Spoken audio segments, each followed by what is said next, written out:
Hi friends, welcome to Parent Cafe Live. So for the next video in our series to kick off the summer is all about tech use. So how many of you are already struggling with limiting screen time for your kids? And this varies all the way from 0 to 18. We want our kids to have devices because that is the world that we live in now, right? But we also don't want to lose some of that, like, I don't know, the magicalness of summer. What did you guys do when you were growing up? What did summer look like? Mine looked like you started filling up your pool on really hot days first thing in the morning, and you basically stayed outside the whole day except when you had lunch. Or you went and you rode your bike all day long, or you went to a friend's house, or you were camping, exploring. As you got older, you were going to the river. You were, I don't know, just doing all the things that weren't devices, right? If we had a device, it was like old school Mario Brothers. PlayStations were kind of coming in when I was growing up, and I think some advanced Nintendos. But the games weren't, I don't know, as engaging and meant for long time play and coming back to. So they've just changed the way people game now, and there's some really cool stuff in that, and I'm not a gamer, but for our kids, we want them to not just always be on devices. So how do we do that? Well, first of all, we have to set an example, okay? And one way we do that is by creating a family agreement. So everybody's got to be a part of this. Everybody has to help prepare the agreement. If your kids are younger, I still think it's a really good idea to do this, but you might do things where you have like a reward chart where they can earn time. They say you should only let your kids have an hour of screen time a day. And beyond that, it does impact their brain and the stimuli and apparently their mental health as they get older. So keep that in mind when we're letting our kids sit and watch TV. I'm pretty sure there are some times in my life as a kid where I spent more than 1 hour in front of that TV, especially like Saturday morning cartoons or Friday nights. You know, when your parents are out and you're like, yes, I get the remote, because you only have the one TV in the house because yours maybe had 2 channels and theirs maybe is the only one with cable. So things are just different. So every day, how much time? And then that builds up. So limiting it is going to be important, but a lot of times we have to give our kids ideas of what they can do instead. So maybe having some things like all the things they have to have done before they can have screen time. If you go, on all the things I've already talked about, you can find charts and things on blogs, on Teachers Pay Teachers, on Etsy, all sorts of things that have already been created. You can create something really simple with some paper and markers, whatever you want to do to make it for your kids to have screen time. But kids aren't just going to comply, right? They're not automatically gung-ho to give up screens and technology.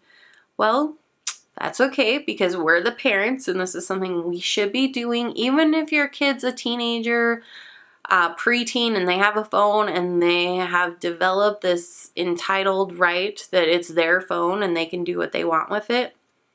Well, how many of you had a phone in your bedroom when you were a kid? And if your parents wanted to take it out, they just went and grabbed it and took it out. Or they turned off your line or whatever they wanted to do.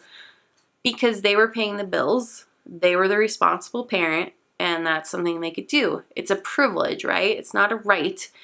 It's crazy how much stuff is done by our phones. And I get it. Like, I work from my phone all the time. My email's on there. I talk with everybody on there because I barely ever use my phone as a phone. It's almost always texting or messaging if I am having conversations. Rarely do I use my phone as a phone. which is crazy because I spend so much money on it, right? So our kids need to earn it. Our kids don't automatically deserve, free reign over the craziness of the internet. We've talked about all these things where there's a lot of safety concerns, like letting our kids have free access online. So I'll probably hit on a few more of those things today as we go through this tech use agreement that I really think everybody should have. So I work at Alliance for Youth, which I've talked about before, but we created one, and I think it's on our website. I was trying to find my actual link that I have the electronic copy of it, and I couldn't find it. But what I'm talking through is basically got it. But it's a nice outline for you guys. But I found some really great blogs that had stuff too. So there's a lot of things already made, so you don't ever have to like reinvent the wheel, right? I love when other people sit down and come up with all these great things. I found some off of like Psych Today, so it's an actual like clinician who talked about the dynamics of making a family culture with the tech use. You're going to get more buy-in, and if you're doing what your kids, if you role model what you want your kids to do, it's going to be good. And how can we say they don't need their phone if we're not willing to give up ours? And this is hard because we do like get addicted to our phones and the use of them. Like I know we do. So when you get little notifications for, I don't know, eBay auction things, or your Facebook Messenger, or notifications that you have a new Instagram, or Snapchat or anything, whatever that little ping is in the notifications, we're checking it all the time to see if we got anything new. And it is conditioning our brain for this reward system, and we're getting this reward. And so it's making all of our happy hormones all fluttery, and then we want it. We want it all the time. And we're conditioning our kids for this, and we're conditioning all this instant gratification. Let's take a step back and try to go back to the way we were already wired. If we keep going down this path and we don't set good boundaries for ourselves and our kids, I really truly believe we're going to pay for it in the future, and it's not going to go well. And you can see this, like I can see it in my home life. I can see it in just the way I am when I forget my phone. I feel like an appendage is missing, and it's really bizarre how gross I feel not having my phone. And part of it is because I rely on it so much for so many things. But if I take a deep breath, I can always find another way to communicate and get things done. It's not the end of the world, but it feels like it could be, right? And just imagine kids that don't have any of that prior wiring because they're growing up in this age. Think about the kids that don't have the emotional capacity to manage those emotions. They don't have that frontal cortex developed enough to use logic. And so it feels gross. And they are going to react, and they are going to be angry, and it's hard to deal with. So let's manage that a little bit. And we can manage that easily by bringing them in, having them be a part of that conversation, have them help create this plan. Okay, so things we want to hit on. The family screen time, the family tech use agreement, right? So maybe we just get a big old poster board and we hang this up, or we do it on our big chalkboard. But we need this in a place where everybody can see it and everybody can join in making it. Sometimes you just might use a computer and type it up and then, I don't know, laminate it or throw it on the fridge.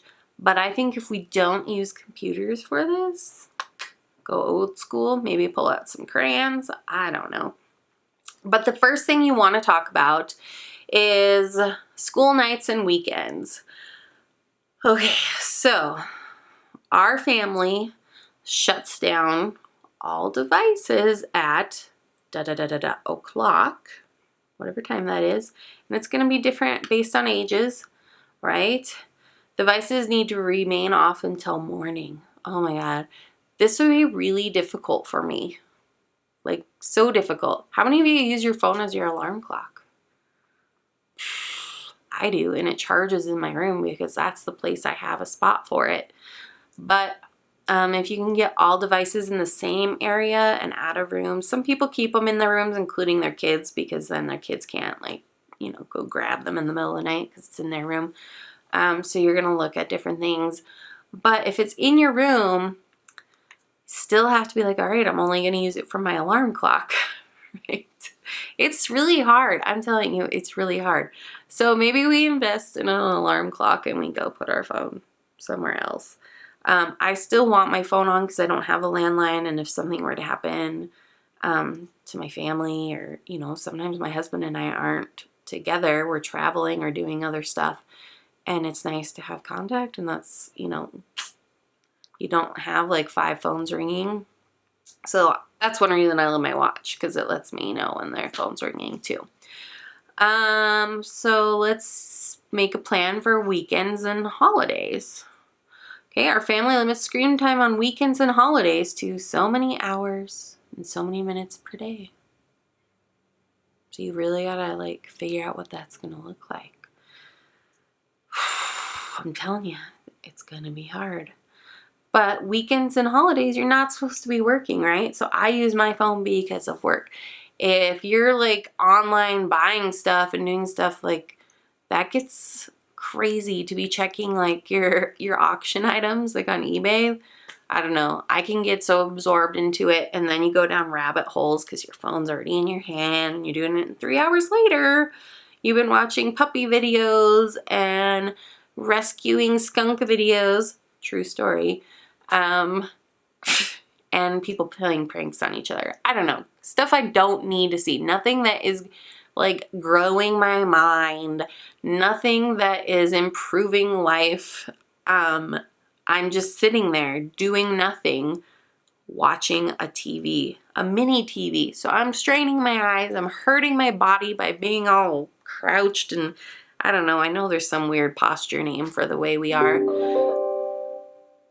But I know physically all of this screen time and stuff is affecting me physically. I'm in physical therapy because of this. Like, I've got neck stuff going on, neck and back stuff. So I didn't have all these problems when I was growing up. Like, I had like a little handheld Little Mermaid game for a while, and then I had like a little Tetris game, and then I had a little Yahtzee game, and that was pretty much it. And now my neck is like this all the time. And how many of your kids do you see with their neck like this all the time? I see kids walking down the street with their head like this all the time. Where's their spatial awareness, first of all? Like, anybody could come out of anywhere and sideswipe them or steal something off of them. And like, I don't know, I was klutzy, so how are they just not like tripping all over the place? And what's so important that they need their phone like this all the time? Like, interact with the life around you and enjoy beauty. And so having this culture in your home of limiting your screen time, I think is going to help. It's going to help bring us back to having one-on-one engagement. It's going to bring us back to some family time. It's going to bring us back to our kids just having fun and being kids. This world of instant gratification and all of this access to things. I mean, we do have this global economy, and the world's just so open to one another now, like, which is awesome. But how much do our kids know about, like, what are they actually experiencing things firsthand? Or is it second or third hand by reading it on Instagram stories or viewing it from their camera viewer? I don't know. Just think about it. So, having travel and vacations, that's good. Like, what's that going to look like? So we need to have all this in place, managing those expectations of those upcoming weekends and holidays. Summer, you could definitely do something more specific.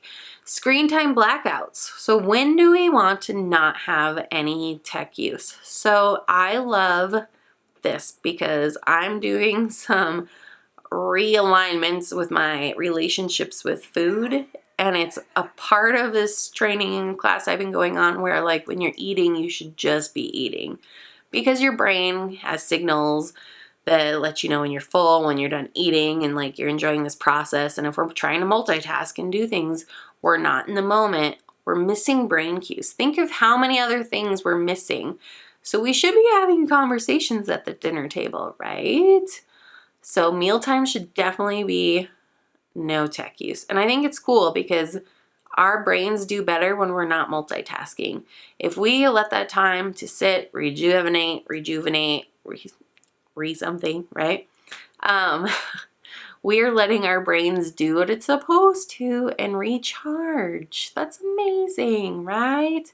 So family gatherings, one of my parents' biggest pet peeves is at holidays when people have their phones out. So I just don't even bring mine out unless I'm using it as a camera, but then I put it down right away.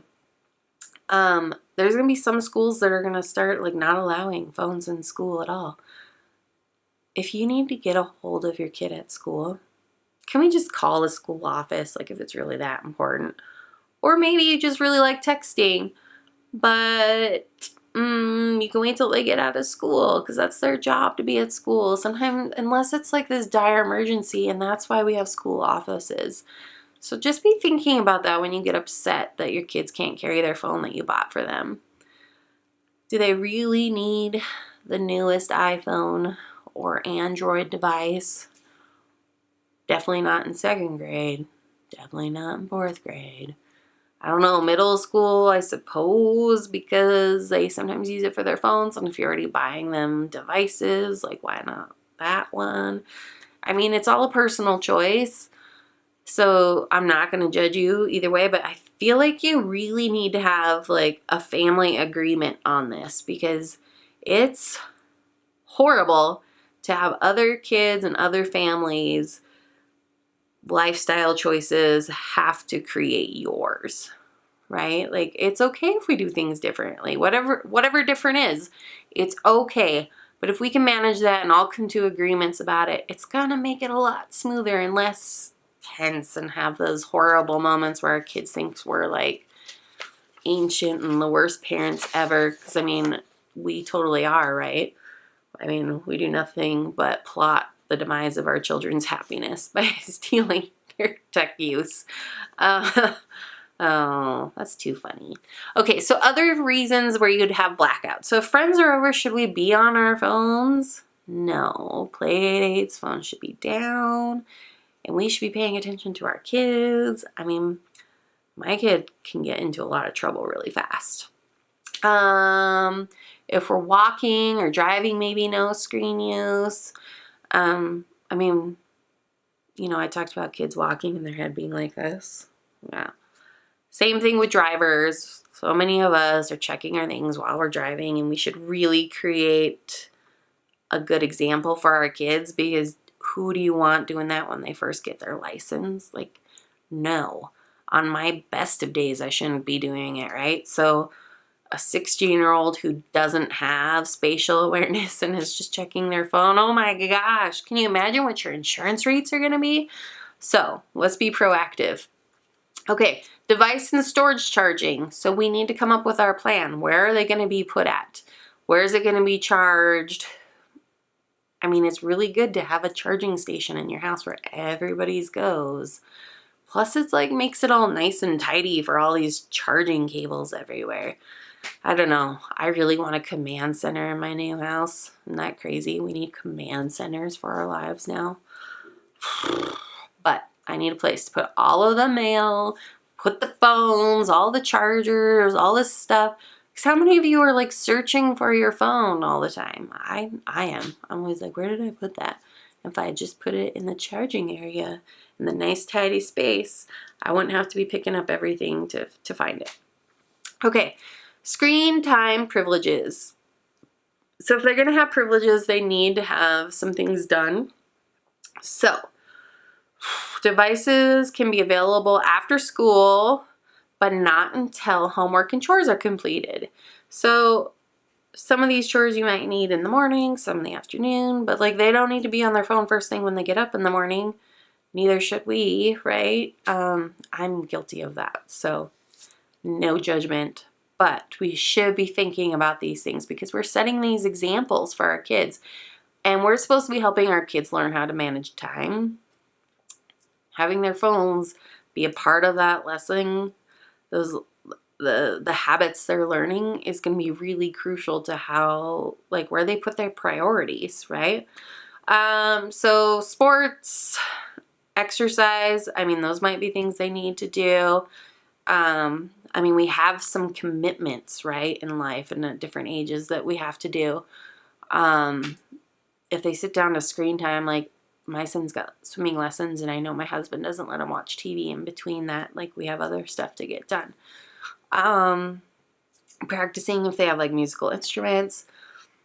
What else? Maybe reading. So just make sure your chores are age appropriate and you have those assigned, and maybe you need to review these from time to time. The next thing is you probably want to have some alternatives. Like, so maybe they need to pick something to do that they would enjoy for 30 minutes or an hour before they can have screen time. Maybe that's reading a book. Excuse me. Maybe they need to do it weekly. Maybe they need to have a date with a family member, something like that. Really, you just want to look at your lifestyle and see if there's something else you want to fit in there you would like your kids to do or explore or investigate beforehand before they get to do their screen time. The next one is web use. So access to your internet, basically, and passwords. So your kids' phones should not have passwords that you don't know. So I hate my lock screen, but I have it, number one, because I live and work off my phone, and there's a lot of stuff on there I don't want other people to see or use, right? I don't want my kid to accidentally purchase something because everything's tied to our PayPals, our credit cards. Like, I just have so much on my phone that I don't want him to accidentally do something. So I have it on my phone. My husband knows mine and I know his, but it's just for safety. So maybe we want our kids, people not to be able to prank or use his phone or steal his phone and use it. But we should know what that is, right? And all passwords need to be documented. You should know what apps your kid's using. If they get new ones without telling you, that could be something in this area.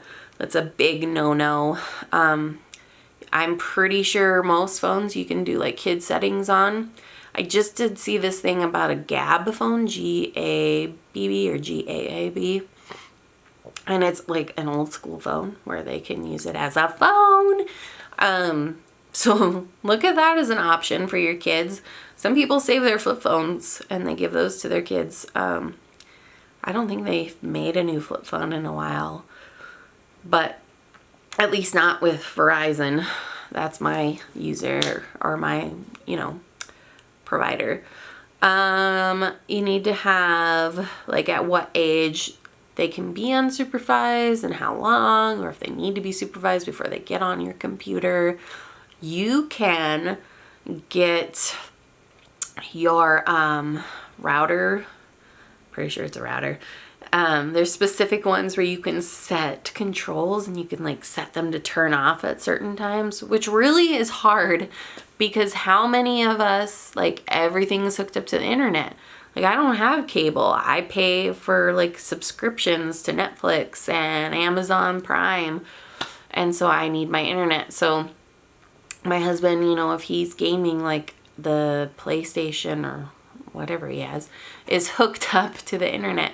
So this really has to be firm and committed, or there's a password to use that stuff. And so your kids can't access it without the password, right? We still can because we have the passwords. So I really think parent controls and looking at what your options are when purchasing any tech, when upgrading your routers, anything like that. I can't remember the name of it, but I know Verizon has some sort of router. I saw it when I was doing research for this video. It was like a VOI or something like that, VOI. Anyways, just ask when you go to buy something. There's always more technology, new technology coming out. And I think it's really important that we limit our kids and we need to set up protections for them. And if we manage the expectation with an agreement, it's going to be super helpful.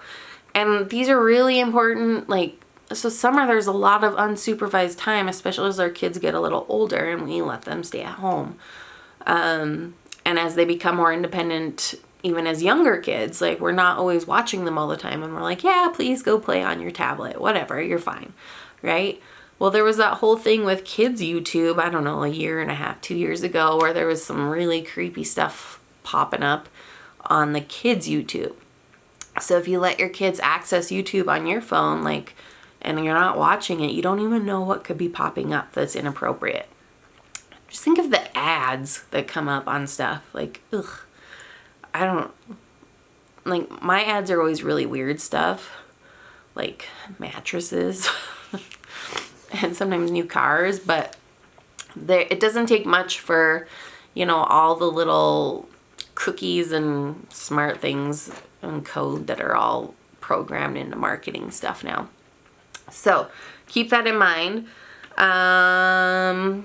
Parents need to keep records of all these passwords, and I think you should check them periodically and make sure your kids haven't done something. I've heard stories of stuff where kids are doing things that they shouldn't be doing, and they don't realize what the consequences are for some of their actions. I mean, they're innocently enough doing things and exploring things as they're maturing, and they're saving stuff on their phone, and then they can get in a lot of trouble for some of the things they want to save on their phone. So just educate your kids and help them make good decisions by doing this. So in case you didn't know, I've been getting over a cold, so that's why I'm doing all of this. So another thing you should have in mind in your contract is like respect, netiquette, so etiquette on the internet. We don't use social media or anything for meanness, right? Like, we use it to be respectful. We're not going to be hurtful or mean to other people. Good thing to have a culture of, right?